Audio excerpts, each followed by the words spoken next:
Welcome back to No Apologies. I am your host, Lori Hins, and with me remoting in now from Kansas, I am very pleased to introduce my very good friend from Kansas, who is the National Committee Woman from the state of Kansas, Kim Borchers.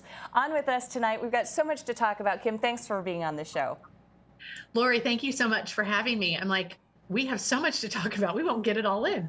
I know, that's very, very true. First, I want to talk a little bit about what's going on in Kansas. You have some really interesting political things going on there in light of the Dobbs, in light of the Roe v. Wade possibly being overturned, in the leaker and all of that stuff. This is really important stuff going on in Kansas right now.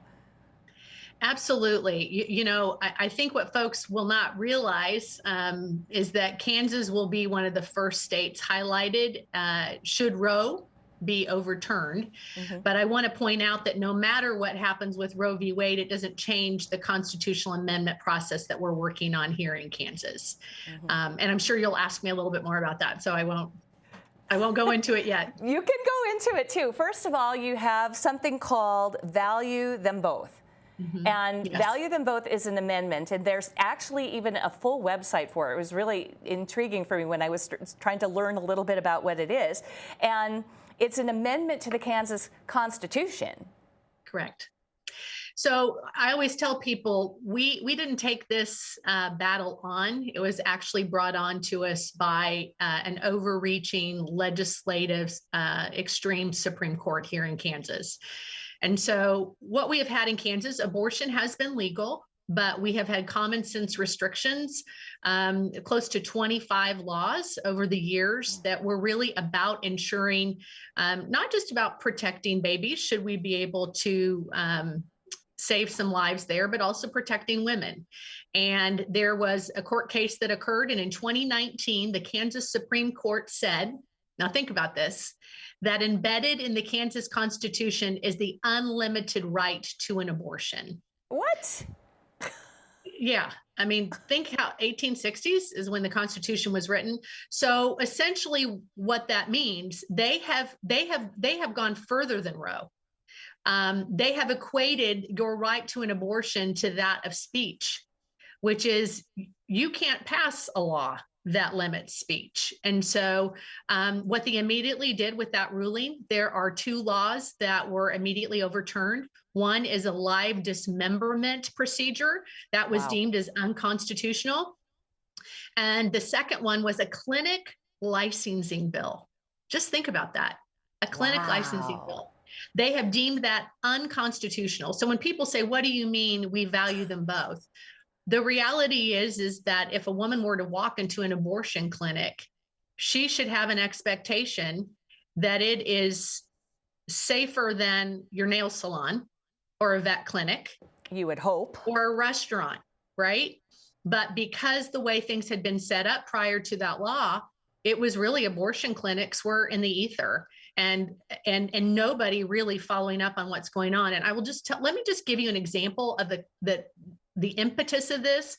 Okay. They had carpet in procedure rooms. Just think about that. They had aborted fetuses in refrigerators where staff were having their lunch. They were using a regular dishwasher for sterilization. So we passed legislation, it was clinic licensing, right? To make sure that these folks were held to a healthcare standard. They keep saying that they're about reproductive health. And that was overturned by the Kansas Supreme Court because they have found an unlimited right to an abortion. And if we do not pass the Value Them Both constitutional amendment, all those other laws, they are in jeopardy. They're already then seen as unconstitutional, and there will never be another piece of legislation that could be passed to protect babies and women. So it is really, really important that people understand what this is. This does not abolish abortion. Right. This is to roll back that. Yeah. This is bringing you back to 2019.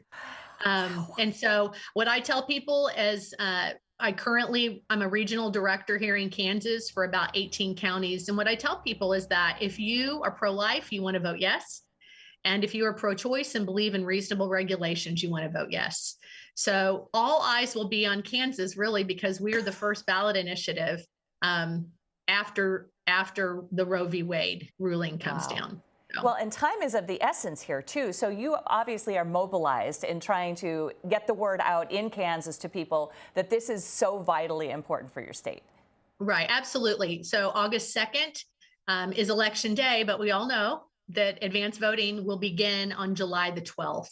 So I would say for your listeners, if they know people who are living in Kansas, please have them go to the website valuethemboth.com, and they can look at exactly what the amendment is. Right. And it's been an interesting process, and we recognize at the end of the day, if people get the right information, they will be voting yes, because Kansans do not want to look like New York. They do not want to look like California, where there is an unlimited right to an abortion. That is not who Kansas is. So I'm appreciative of the opportunity you're giving me to inform people about what this ballot initiative actually is. And I will say, this is what's so crazy, Lori. This is how liberal the Kansas Supreme Court is. California is looking to pass a constitutional amendment to make abortion a right. Even the California Supreme Court is not saying that's in their constitution, but Kansas is. And that's what they did. They targeted places where they had conservative legislatures, but liberal courts. Oh, I was dumbfounded when I heard that. I was so confused. I'm like, this does not sound like Kansas, but it's the courts that have gone and done that. Now, do you have a week or so of really big impact that you're planning here? Right. So June the 4th through 11th, that's going to be our week of impact. And so if folks are interested in driving into Kansas and would love to do some door-to-door with us to educate people, we would welcome you to assist us. I can assure you that our opponents on the other side, Planned Parenthood, is going to pour millions and millions of dollars here. They're going to be paying all of their walkers. I'm really impressed at the group of volunteers who are coming in, sacrificing their own time. Well, that's the type of people North Dakota people are too, Kim. So you're talking to the right audience right here. If there is something that they could do that would impact and help out, we're right there. We're all about that. Well, it's the summer. If you want to make a trip to flyover country, North Dakota and Kansas, we're there with you. So if folks are interested in that, they can go to the valuethemboth.com website and find out ways that they can become engaged. Welcome back to No Apologies. I am Lori Hinz, your host, and with me remoting in from Kansas, my good friend Kim Borchers, who not only is the National Committee woman for the Republican National Committee for Kansas, but also she is going to talk to us a little bit about the policy circle. Before we get to that, I want to go back to what we talked about in our last segment and make sure that people can learn more about Value Them Both. So let's show the website so that people can see. There it is up on our screen, valuethemboth.com, if you want to get involved, and they will take any and all volunteers that they can get in Kansas for this effort. You need extra bodies to go door to door and just probably drop literature, I'm guessing, correct? Yes, absolutely correct. So and Lori, I don't know if it makes a difference if you have to put www.valuethemboth.com. So if you need to do that, that's where you see the non-techie. Nah, you don't need to do that. If you just put it in your browser, it'll come up. Remain calm. That's great. You're good. That's great. Okay, so now we're going to talk about the policy circle. This is an interesting thing. I've seen a little bit about it because you've sent me some stuff, and it is so interesting to me. First of all, let's talk about what the policy circle is and and how long you've been involved. So the policy circle was created about 5 years ago. There was a group of women who attended an AEI summit and noticed that as they were sitting in the room, there were not a lot of women there. And so they thought, why is that? And I think what happens is we hear the word policy and we immediately think, and I would be the first to have raised my hand, oh, that's for those really smart people, those wonky people. And what they recognized is let's create an environment where women can talk about policy and show how that impacts their daily lives. So whether it's about education, whether it's about finance or let's say mental health issues. Sure. So what they did is they created this organization called the Policy Circle, built out these briefs. Women would have their peers come in and they would sit and have a conversation about policy. They'd read the brief, they'd go through questions, and they'd spend about an hour. It was a great way of kind of just doing a deep dive in a way that they probably wouldn't have pursued on their own. And so after 5 years, they thought, how do we move women out of their living room into the public square? And so that's when they asked me to join their team. I'm a consultant for them, and we helped create a program called the Civic Leadership Engagement Roadmap, as we affectionately call it at the Policy Circle, CLEAR. C-L-E-R. C-L-E-R. And it is just a wonderful way to build confidence in women, to go out and become engaged. We do a CLEAR 1.0, and we focus on local government. CLEAR 2.0 is your state. And then we are actually launching a CLEAR education program in the fall. It's CLEAR 3.0 education. So the feedback on this has been great. Lori, I know, like you, I've been part of a lot of leadership programs. This is what makes this different, is it's not passive. You actually go out and you do assignments. You show up and have a coffee with your local county commissioner or your city council member. You go and meet your election commissioner, not when there's an election going on, right? I always tell people, your poor election, your poor election commissioner, typically nobody knows who they are unless they make a mistake, right? Right. So, but there's so many things that happen during elections. People hear board of canvassers. They're like, what's a board of canvasser? It's a special election. What's a special election? So we go through all of these things, and you learn this by building out a relationship with these people, and you become a part of the solution as you are encountering obstacles and maybe challenges in your community. And the best way to be effective is by really understanding how the system works. Exactly.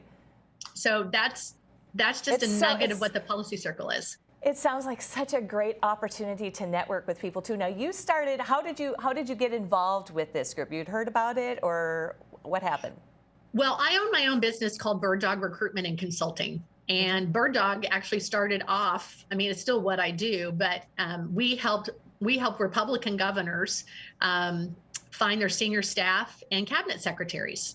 As I always used to tell people, there's not a flagship university in any state that doesn't do a national search. And so that's why Bird Dog was created. I spent 7 years on the senior staff. I was a deputy chief of staff for a governor. And so when I built out Bird Dog, there's a consulting arm, and I was asked to speak at a Policy Circle Summit in Chicago about demystifying boards and commissions appointments, because most people have no idea how you get appointed to a commission by a governor. And that's how I became involved. Sylvia Legere, who's one of the co-founders, she has all of these amazing ideas, and she really thought, okay, how do we move women to the next level? And I've just had the honor and privilege of working with them since 2019. And we have classes that run throughout the year. We are actually looking to fill our upcoming class. So if you go to policycircle.org, you can get to that. So actually it's thepolicycircle.org, and you can go to the website, and at the very top it says start your leadership journey with CLEAR, and you can click on that. So I would love to have some women from North Dakota apply. We have women all over the United States, I'm sure. Yeah, we have women from all across the country that are in CLEAR programs. From California to New York to Florida, you name it. So you have a very geographically diverse group of women. They're in different seasons in their life.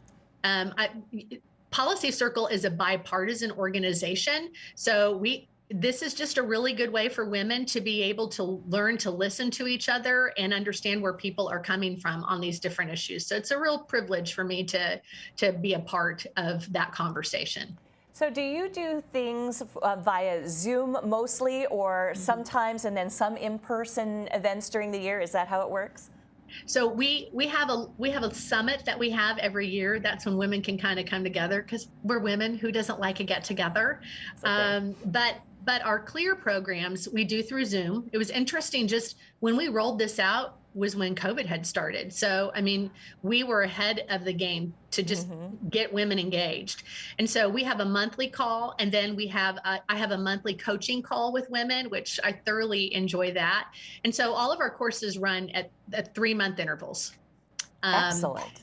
And then there's other sides of the policy circle. If you're just really interested about them, they have programming called Move the Needle. We've been doing a real focus on the Ukraine because a lot of people don't understand the politics there. Why is Ukraine important? All of these different things. So if you go to the website, it's amazing the briefs that are there. From understanding the federal government, understanding elections, it hits everything. So I would really encourage women to please go to the Policy Circle website. I think you will be very pleased with what you see. It is so interesting. It's so fun to be able to network with people from all different places because you just expand your knowledge that much more. And then what an opportunity when you get to meet in person to network with people from all across the United States in that way that, you never would have met otherwise. Well, Lori, one of the things that I love about this, when you do Policy Circle, when you do the CLEAR 2.0, after you've been a graduate, the 2.0 actually connects you to your local party. And the majority of women who come through CLEAR are not involved politically. So this is really, we're building out for us, the Republican Party, in many instances, for women to find out who their national committee woman is. That's one of your exercises. That's one of your assignments. You're going to find out who your precinct people are, who's your county chair, meet with them, find out when the meetings are. And so I just really think that this COVID had a silver lining. And that silver lining was people began to say to themselves, people are making decisions for me, and I need to know who these people are and whether or not I think maybe I should be part of that decision-making process. And the CLEAR program really, I hate to use this word, but it empowers you. I see it as a tool to add to your tool chest. It sounds amazing. If you want to get more information, as she said, go to the website. Kim Borchers from Kansas, thank you so much for being on the program and talking to us tonight. Can I just say, North Dakota, you are so blessed to have the lady who's on this screen as your national committee woman. She is a rock star.